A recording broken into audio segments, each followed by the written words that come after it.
Good evening, everyone. Can you hear us well? Yes. Perfect. Samar, are you with us? Yes, Kit. Fantastic.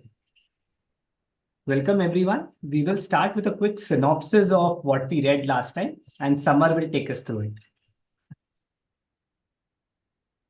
it. All of the universe is based on certain laws, and there are causes that lead to certain effects. Existence is not merely all causation and karma. Only those few events are recorded that cause damage and harm to others and were also premeditated and perpetrated in cold logic.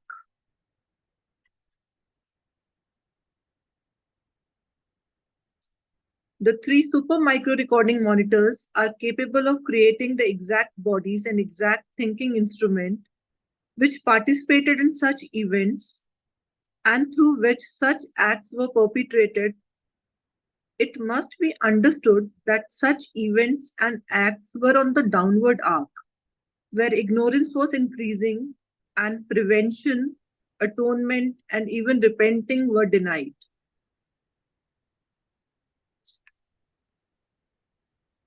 On the upward arc, God and nature want the human beings as individuals, that is, as bodies, thinking instrument, and senses, should understand that such acts, thoughts, and motives were not worth holding or performing. Yeah, so we have to take this in that uh, context of what we read in the last two paragraphs. So just go back.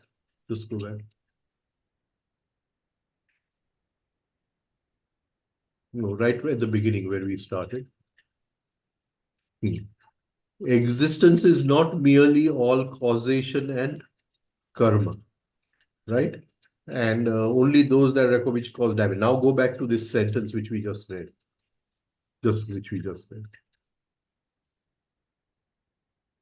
On the upward arc.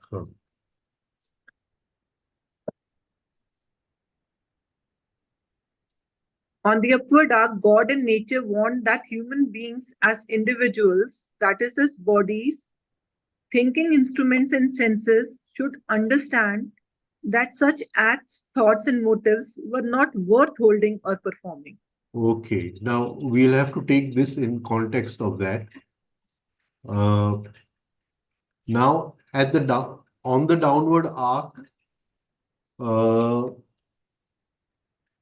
at a certain point, the divine fragment got stuck, and certain kind of thinking, actions, etc., was needed for the divine fragment to fall.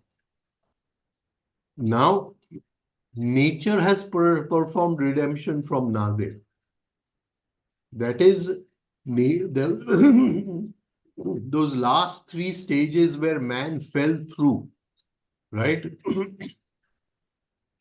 Nature has brought man back to what he was before that fall, right? But man refuses to, what do you call, understand this, and he still holds on to that, those thinking, those acts, those motives which were there before, which were he was made to do in the fall. I don't know now if I'm coming across with this. Try to, because this is very important over here, very important, and that is why at the place where we are, we have a what do you call law of karma as causation and effect. I don't know. Do you want to explain this on a piece of paper? Then it'll be easy for someone to understand. Because the motives which Can you give me a drawing? Yes, and yes, I'll try to explain.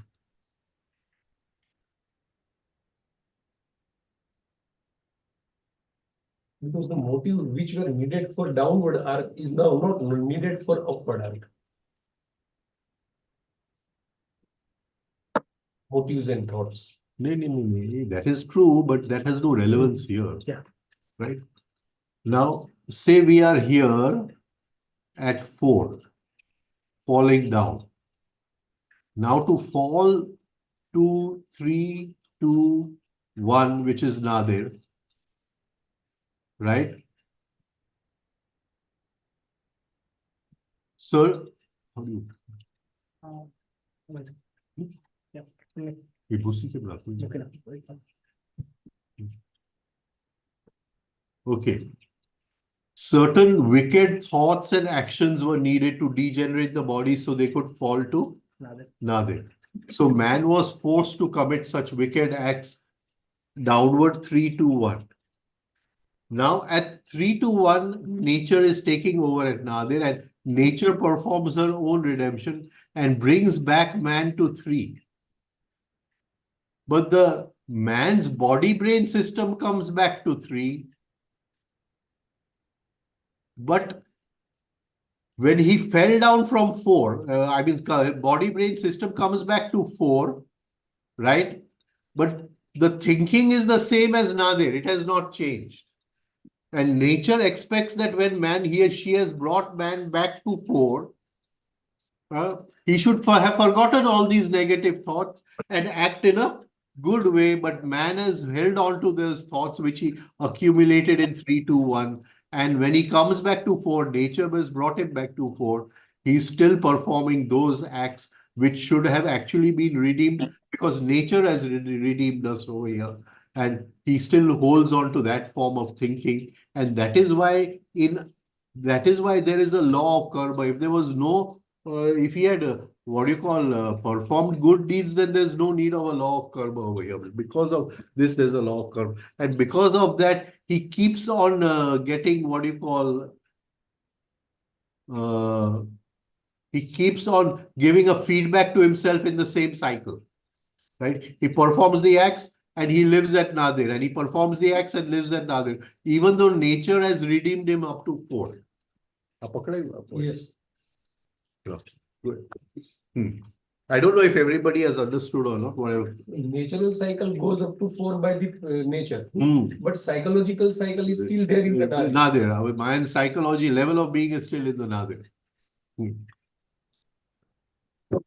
Well Yeah. said, sir. Well said. Yeah. Good.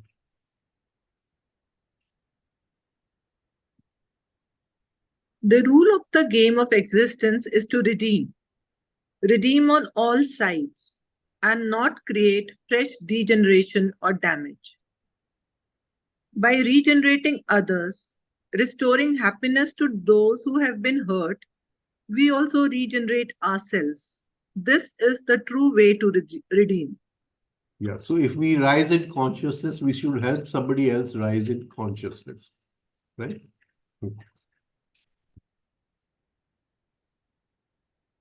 Humanity today has now entered an intellectual phase and can appreciate the value of redeeming and would prefer to stand by it rather than the threats of heaven and hell and karma. Yeah. But because of we are holding on to Nadir, we live in the hell of karma. The road signs can be read correctly. Karma should be changed to redeeming. That is real karma. But no redeeming is possible unconsciously nor by any law of causation. They are to be understood and to be transcended intelligently, sincerely, and knowingly by each and every person. So if we take the law of causation as what Gurdjieff calls the law of accident, then we have to transcend that into another law, right? And intelligently transcend it, right? The only reason they come our way is because the body, mind, and senses are to be brought back up to their originally given condition by regeneration, as it is one of the rules of the game. Right.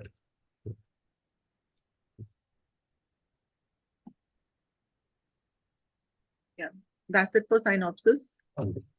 Thank you, Samar. Alka, are you with us? Yes, Gita. Fantastic. We'll start from the paragraph that's highlighted on the screen. If there weren't this major and vital difference between karma, retribution, and punishment on one hand, and redeeming on the other, there would be no possibility of an individual making faster progress. Yeah. For in the former case, one would require all 21 eternities to work one's way out. So he has already told us what redemption is. Going through what was done on the downward arc in a reverse way and redeeming it, right? But if we keep on repeating what we did in the downward arc, then it is going to take 21 eternities. Only redeeming is an intellectual and extremely emotionally satisfying human exercise. Right. It is an understanding that one creates in one's mind the utterly wrong, the absolutely stupid behavior which ought not have been performed or indulged in. How else can it be reconciled and cleared? Right. So this is what we are doing all the time. Utterly wrong, absolutely stupid behavior, which should not have been indulged in, but we keep on and on indulging in that. And in that, it becomes a feedback law of causation and law of effect, that the effect invites the cause and the cause invites the effect. It is a sincere, silent, and most honest self education for the mind, body, and senses. Right. The perpetrators should themselves revolt at their own hideousness, be shameful for such behavior on their part, and mostly sincerely sorry about it all. Yes. So shameful. Right. Do we feel shame? A person who has lost his shame has lost everything. Right? He becomes an irreparable machine. So do we feel shame? Does it prick us inside when somebody else is hurt?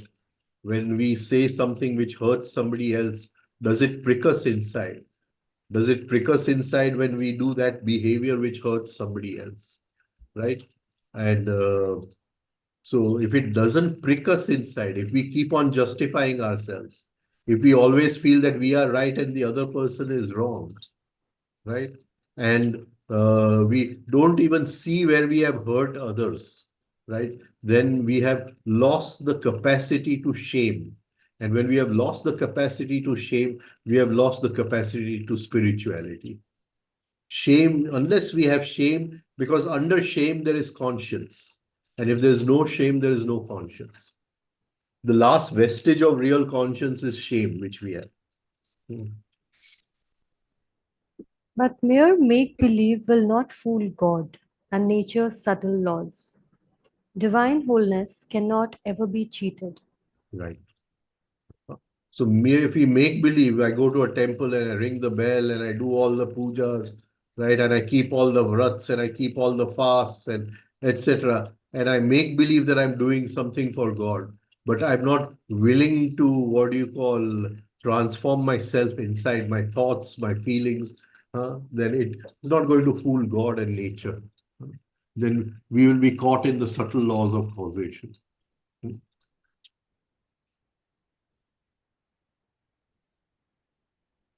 Compare this, on the other hand, with trembling individuals who pray on bent knees and with offerings to deities to help them out. A weak individual who thinks that so-called deities will help him out would, in that case, remain intellectually and emotionally as immature as ever, and in all probability repeat his acts or motives under certain conditions. Yes, yes. And this is the thing, that man is basically, his essence is lazy. Man's essence is lazy. And if somebody will do it for him, he doesn't want to do it. Right? If I say I will die on the cross and I will save humanity, then that's the best thing to believe in, because then I don't have to do anything. Right? And this is this is what all gurus play on. Okay, you don't have to do anything. I will do everything for you. You just come and surrender to me. And this is the dirty game which goes on and on, right? And people don't realize that they have to do it for themselves. They have to do it for themselves. The idea of resignation to the will of God, as if rebellion will help, is equally foolish. Right. So there's a There difference is between real surrender and resignation. When what we think of surrender is resignation, it is not resignation. Surrender is a very deep act where you feel the will of God, you sense the will of God, and it takes you years of practice to come to that stage of surrender, right?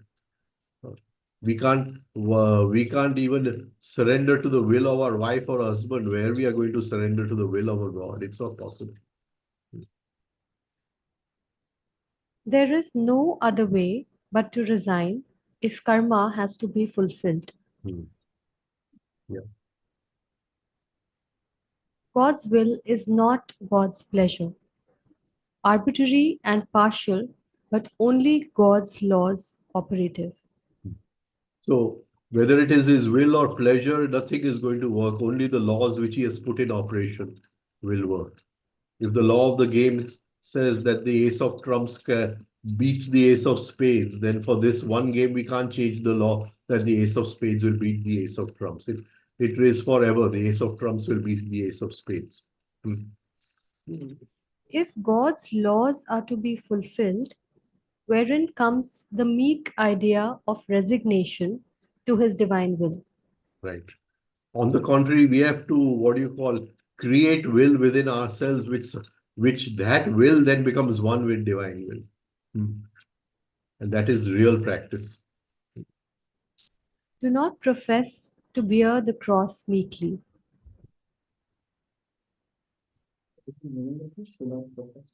Bear the cross meekly, right? That I'm willing to die on the cross, but I'm not going to make any effort. I resign to what I am. Like I have one uncle, and then sometimes he'll sit with me and he'll make fun of me and he'll say, "What is all this nonsense you're doing? All this is nonsense. Uh, you just eat and be happy and be merry and then hope for the best when you die." That's so you just bear the cross meekly. The death is going to come tomorrow and you can't do anything about it. We are conscious and self evolving beings, even as body, mind, and senses. And if this body, mind, and senses are to be cleansed, redeeming is the only way. Very good. So in the end, you see, this is so powerful what he's saying. So very, very powerful. Right? Because he gives the names refining exercises. He gives the name three-step rhythmic breathing, that do three-step rhythmic breathing. Nothing else has to be done, right? But whatever you do, there is only one way, and that is redemption. It has nothing to do with three-step rhythmic breathing. It has nothing to do with the refining exercises. So if you practice 20 hours a day, you practice 24 hours a day, what difference does it make unless you do a small, have you done one redemption today? One day where you got irritated on your wife, have you redeemed that irritation? And if you've not redeemed that irritation, what is the point in doing 18 hours of three-step rhythmic breathing? This is so powerful. This one sentence of his, is so powerful. So powerful. Redeeming is the only way. There is no other way. That is to go back through that. To go back through that. That's right. Beautiful. Beautiful. Within each of us is the Christ and the Buddha, and nothing less than a Christ and a Buddha is the divine fragment as we call it. Consult within, not the scriptures and gospels that have come down to us mutilated. Right. So that Christ or Buddha is whispering, only we have to learn how to consult. Do not ever call yourself a sinner or a slave. Don't get For into self-pity. Don't get into self-pity. So important. So important. For ignorance is not sin, though it does serve correction. Though it does deserve correction. Oh, sorry. So it does Um, no correction. Ignorance is not a sin, right? It is a state of being. And we must rise above darkness, we must rise above ignorance, right? Avidya. Right. The approach to our problem ought to be different. Hmm. Redeem and be free, for there is no need to suffer. Right. Only way is through redemption. Only way, he says, is through redemption. Everything else is nonsense. Right?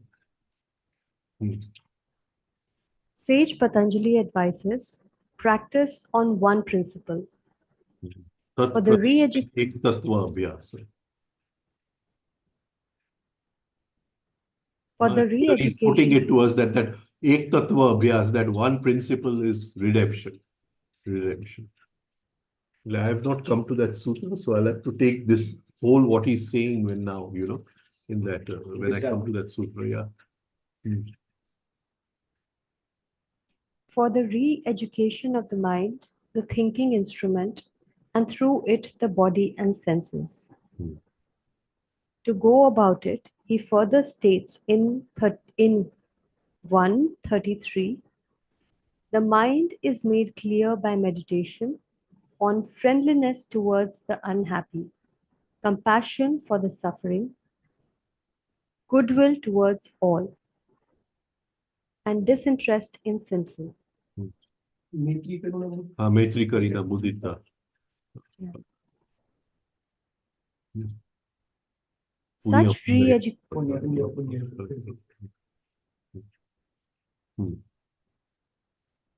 Such re-education is necessary because without its elementary practice, redeeming in right earnest is not possible.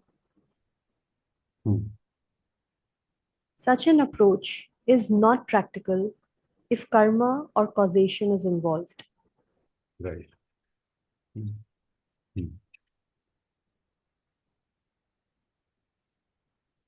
If by your suffering I am pleased that my wrong is made right thereby, and that I have been given justice either by man on earth or God in high heaven.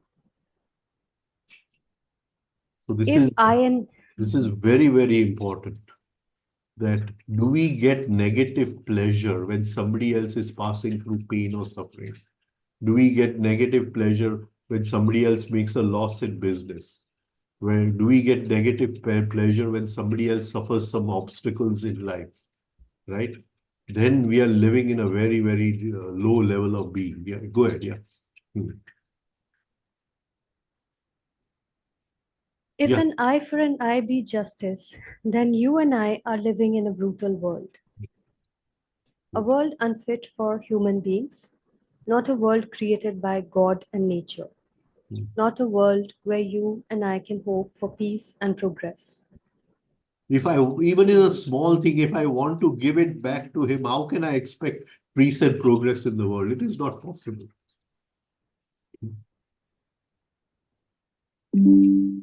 Finally, we quote hereunder the meanings of causation, karma, and redeeming for the reader to now apprehend them as per one's own sense of understanding. Causation, relation of cause and effect. Right. Karma, sum of a person's action in one of his successive states of existence. Viewed as deciding his fate in the next. Parenthesis, destiny. Also take this as that each moment, what seed am I sowing? And if I'm sowing a seed which is going to have an effect, cause and effect, then I am in the what you call law of karma, right? And I can rise above this law. Gurdjieff calls this the law of accident, the law of accident, and I can rise above this, right? All the three are different attributes. Redeem, recover by expenditure of efforts. Pay off charge or obligation. That to pay back a loan, and it's called redemption.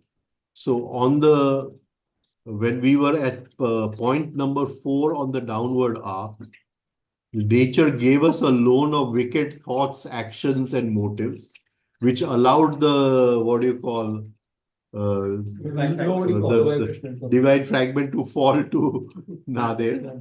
Then the nature redeemed the body-brain system, but nature could not redeem the psychological. So that psychological redemption we have to do through conscious effort. And that is by going through all those acts and taking them back to where they came from.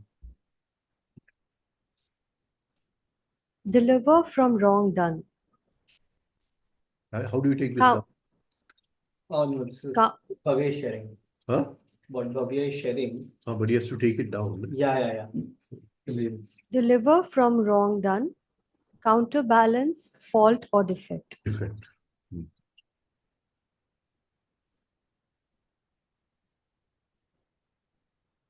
To make quicker progress, therefore, an individual has to add something to make the return journey to the source faster. How fast it shall be is entirely up to the individual. Yes. The trouble is that Ivra samvega nam asana. Right. It is near for those whose will is intensely alive. That state of Nirod, that state of yoga, is near for those whose, what do you call, speed, veg, samveg, speed from all sides. Samveg means speed from all sides. Is tivra, of very high frequency, or very high frequency. So those whose speed is of very high frequencies, that state of Nirod, that state of yoga, chitta, vritti, nirodha is very nearby. Asana is nearby. It is drawn closer, we can say, rather than it is nearby, it is drawn closer.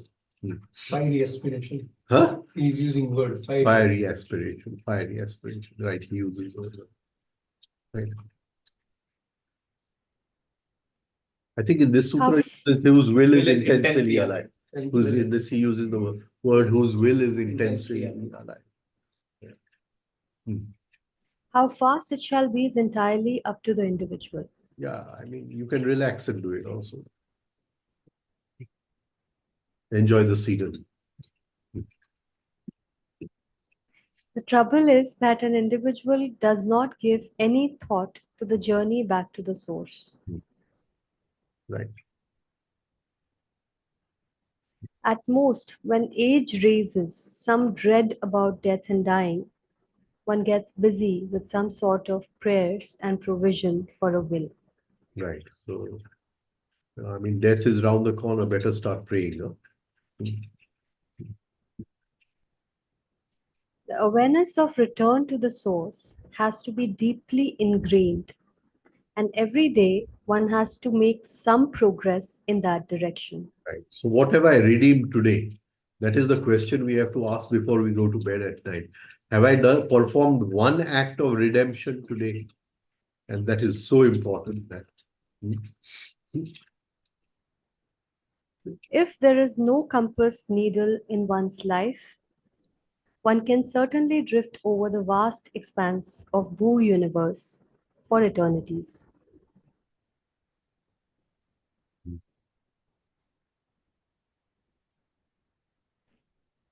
So the question remains, how shall we redeem body, mind, and senses?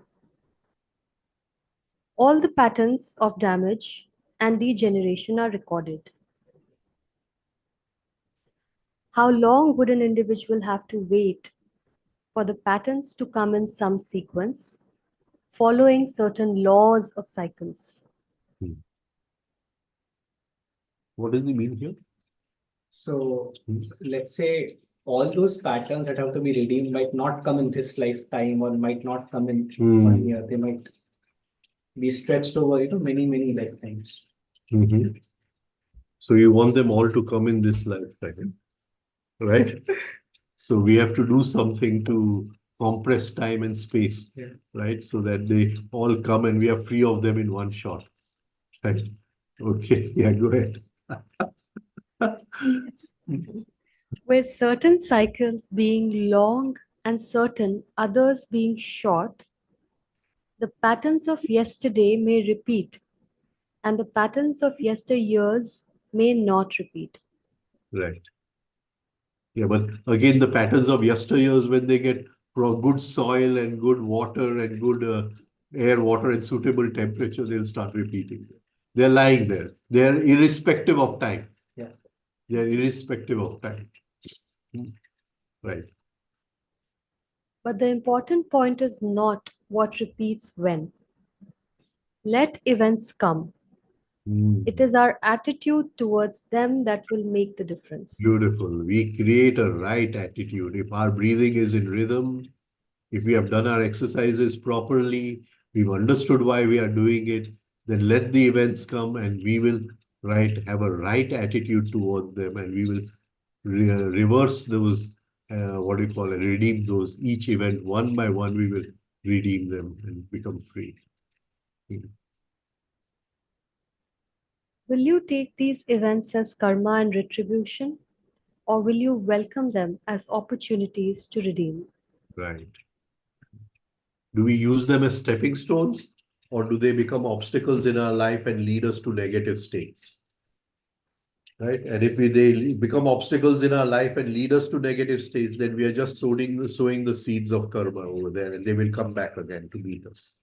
Then we have not redeemed them because they come back to meet us. And if we have redeemed, they can never come back to meet us again. That's it. We are through.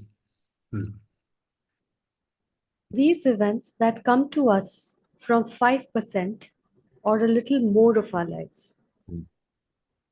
Even then, their accumulation from Swaha's first substage to Bhuva's last substage, reaching Nadir, ought to be a substantial amount. What do you say?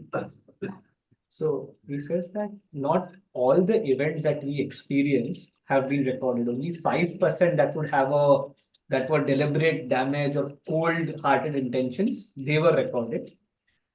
Yeah, it's like this, that at the moment of death, right, you go through your life. That doesn't mean you go through your whole life. Yes. You go through certain milestones of your life. And if you change those milestones, you change your whole life. Only those events. Now, this is the whole meaning of the word tanmatra. Can you understand the meaning of the word tanmatra? Supposing we take the meaning of the word tanmatra to mean electromagnetic impulses, which he calls as incoming impulses. Right now, I'm looking at Keto. I'm looking at Keto. Right? So, Keto is being broken down into electromagnetic impulses. Now, if he is being broken down into 1 lakh electromagnetic impulses, right? What he's saying over here is to recreate the image on the screen of the mind, the chitta, only 5,000 are needed. All those 1 lakh are not needed. That is called tanmatra, the minimum measure. The minimum measure to recreate that, what do you call, picture on the screen of my chitta. Right? So to be free of all that karma which has accumulated, or all that stuff which has to be redeemed, we have to only redeem 5% of it. The rest is redeemed automatically. So you redeem the major milestones and you're free of the whole thing. Something like that he's saying over here. Right? So it is not a big thing. Yeah. It's not a big thing. It can be done. 5%. Right? And that is from the whole downward. Whole downward. 5% of the whole downward. First stage of Soha to last stage of the Bhu. So how soon can because from the beginning on the downward arc, right from Swaha, there has to be degeneration. Yes. And without the only way to bring about degeneration is through motive, thoughts, and actions. Negative motive. The expansion of avidya. Motive, thought, and action. Then, right? So the more I degenerate through motive, thought, and action, the more I flow towards Nadir. And then at one point I have to drop. Right? So then he needs very wicked, what you call, thoughts and actions. Right? Okay. So how soon can the redeeming of this immense mountainous load be done? Will its redeeming require at least as many bodies and that many thinking instruments? For instance, even a recording level of 5% of events in each life could mean 1,000 recordings of dangerous, damaging, premeditated acts, thoughts, and motives. Yeah. So, a body and mind for redeeming each of these few thousand would be necessary. Yeah. So, I mean, how many rounds is it going to take? How many rounds is it going to take? Right. This could mean that we shall need every body and thinking instrument we ever had, and the return to the source would again take at least part of as many eternities. Right. Chorasi lakh fera. Right. 84 lakhs. Right. Okay. એટલે ઉત્તરથી downward આર્કમાં એટલા જોવે તો ચડતી આર્કમાં એટલા જોવે ને But it પણ is. ચડતી આર્કમાં ન જોવે એમ છે. Go ahead. Yeah. This is fairly the normal way. Hmm. Surely there's a quicker method that the earnest disciples follow. Right.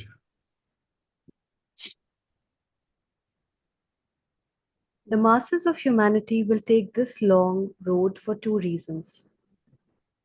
So we have Firstly, to understand that it is, what do you call? Can you give me that whiteboard? The story of Kartikeya and Ganesh. whiteboard. Yeah, it's coming up. Yeah. So it is a spiral move. Where is it? It will take me some time. Okay. So it is a spiral movement. Right? Right. So we can go this way also. Right? And this would be repeating all those lives. Or we can climb the ladder directly like this. Taking one round as one step. And this is the path of consciousness. Right? So it is up to us. Right? We want to complete this whole round, or we want to just climb the ladder directly. Right? And it is because it is a spiral movement, it gives us the opportunity for a ladder. It gives us the opportunity for a ladder. Right? Okay. It is explained in the story of Kartikeya and Ganesh. Kartikeya and Ganesh. Both have taken different ways. Yeah.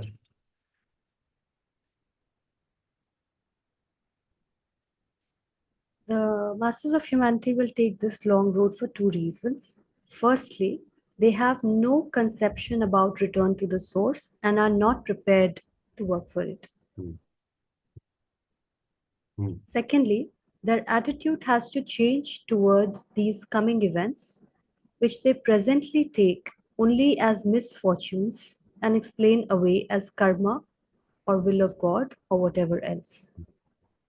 Right. God does not show any favors, but some are convinced that because he loves someone, say an individual with more of unfortunate events, he visits him or her with a special destiny.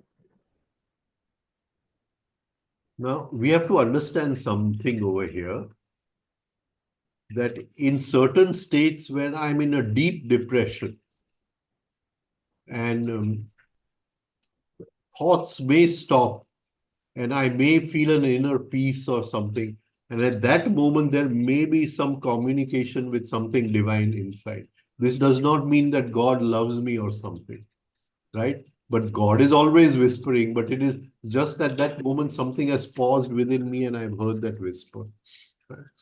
Yeah.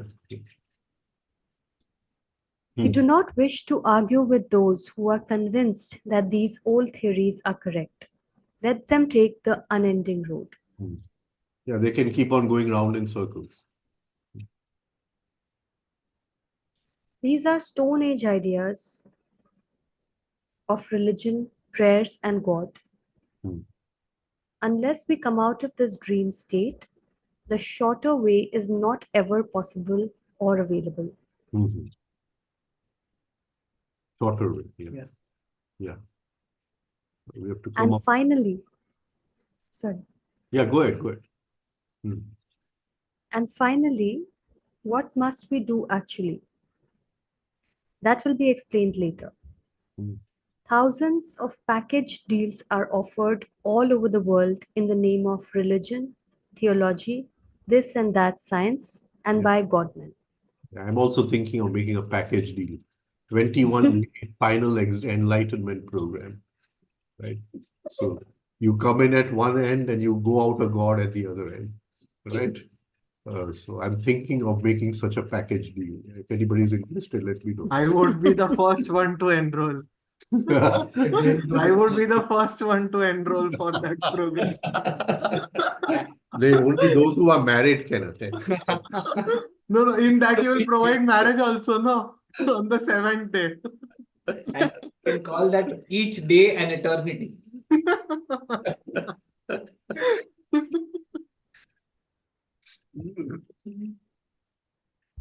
How is one to know who or what is able to lead and where? Mere prayers, let us make it clear, in spite of all religious and pious hopes and assertions, will not help. They too, we repeat, are Stone Age ideas and will not do us any good. Mhm. Yeah, go ahead. Let the true ideas of every true age help us. Mhm. And what are these true ideas? And what is a true age? If this is evolution and we are going forward, then surely could not have been a true age preceding ours.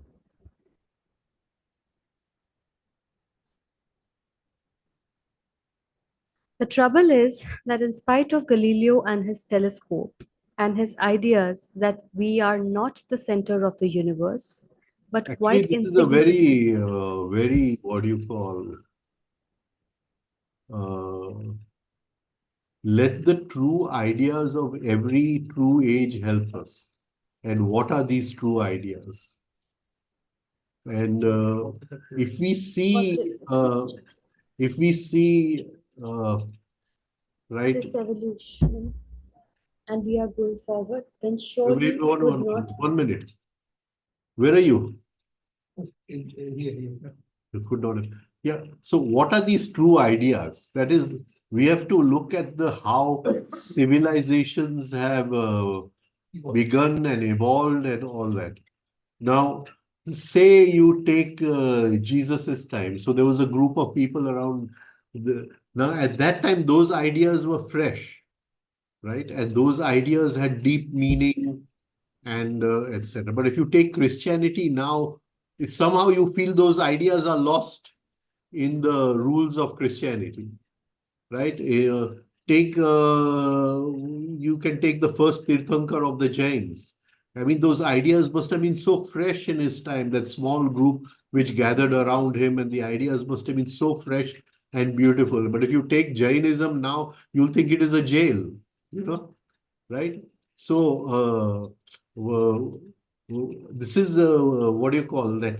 At each age, the beginning of the age happens with true ideas, and somehow man has the beautiful mind. He has this very expert mind of what do you call corrupting those ideas, and he can corrupt any kind of ideas, and then they create religions out of those ideas. Sharmila has a question. Yeah. How do we recognize a true idea as opposed to other ideas? We have to act upon the idea, and if the idea brings about a transformation in our lives, a transformation in our thinking, a transformation in our understanding, we know it is a true idea.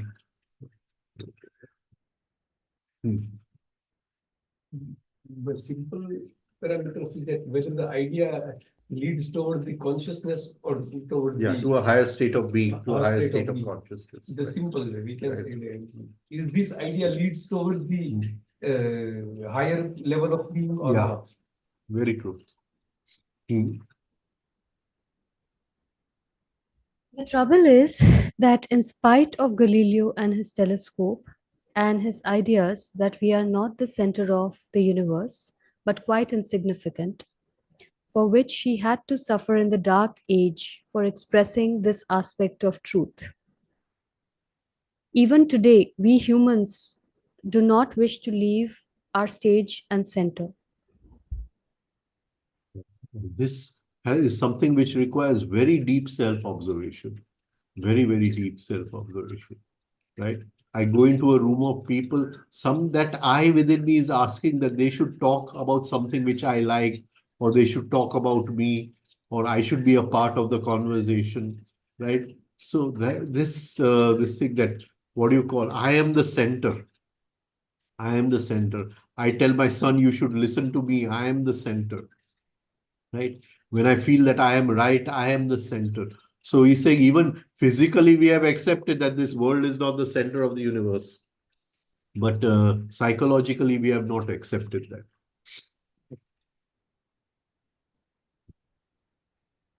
We still think we are the only self aware beings and that our world is perhaps the only such humanity bearing planet, Hmm. and all else is mere fiction. Yeah. In fact, exo societies of humanities, in exo conditionings, in exo areas do really exist. Not just in the grossest universe Bhu, but also in the universes Bhuva and Swaha beyond. So this is something which he can see when we cannot, right? So I mean, we just, right. Hmm. Truth, Satyam, is universal, the same everywhere. Whatever the Even if conditionings, there are exo conditionings, exo areas, and exo societies, that does not change the truth. It does not change the truth, right? And there can be thousands of gurus, right? And they put their, what you call, color in the painting of truth, but nobody owns that painting of truth. And it is not possible that anybody can say, I own the painting of truth, right? So truth is universal. Hmm.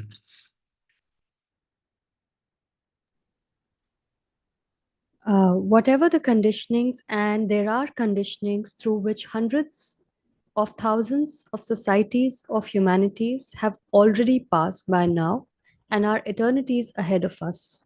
Yeah. Transcendental masters are there to guide and convey this truth. Such are the true ideas, and such are the true ages of yore. Hmm. In chapter 4 of the Gita, Lord Krishna says, this imperishable philosophy I taught to Vivaswana, the founder of Vivaswana. Vivaswana, the founder of the Vivaswan. sun. If it is Vivaswan, Vivaswan. Yeah. Suryavanshi Sthapan. Hmm. This imperishable philosophy I taught to Vivaswan, the founder of the Sun dynasty. Vivaswan gave it to Manu, the lawgiver, and Manu to King Ikshvaku. Ikshvaku. Ishwaku means sugar cane, the sweet king. Hmm. Right.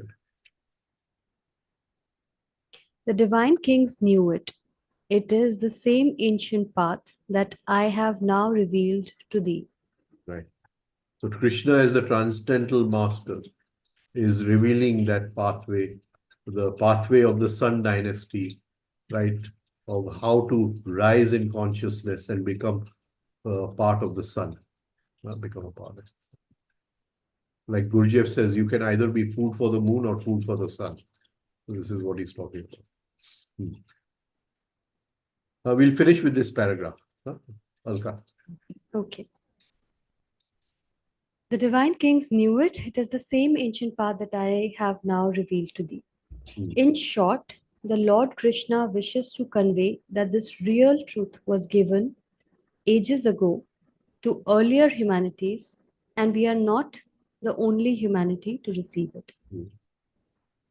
So this has deep significance because he's writing this in this book, Purpose of Birth and Death. Right. So this has deep significance, this statement. Right. Okay, any questions? What's the significance? You make out for yourself. Now he's writing it in the book. In short, Lord Krishna wishes to say that this is the real truth.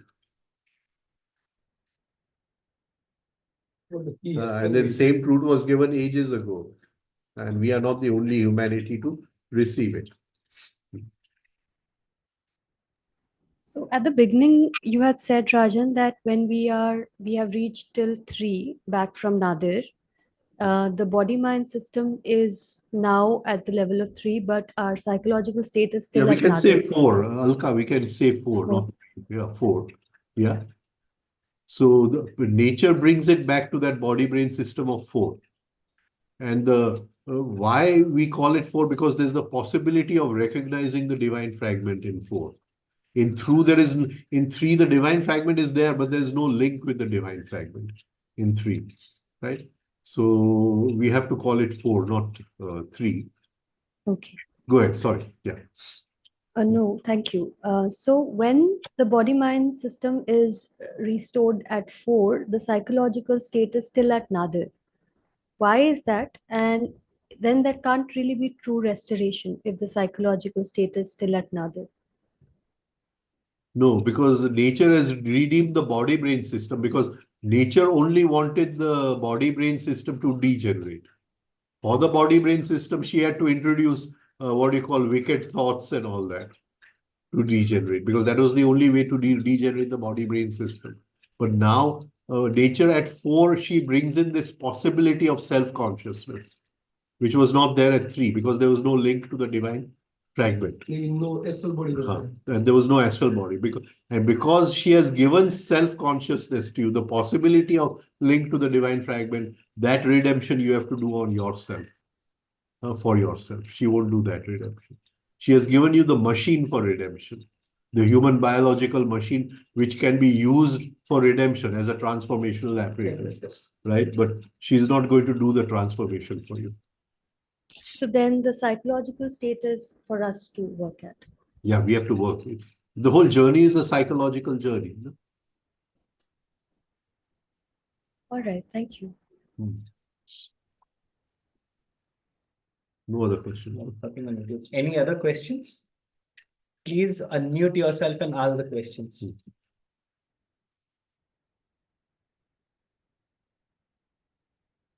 Okay. No questions. Righto. We meet next week. Bye, Rajan. Have a good evening. Enjoy. Thank you. Thank you. Thank you. Bye. Thank you. Thank you.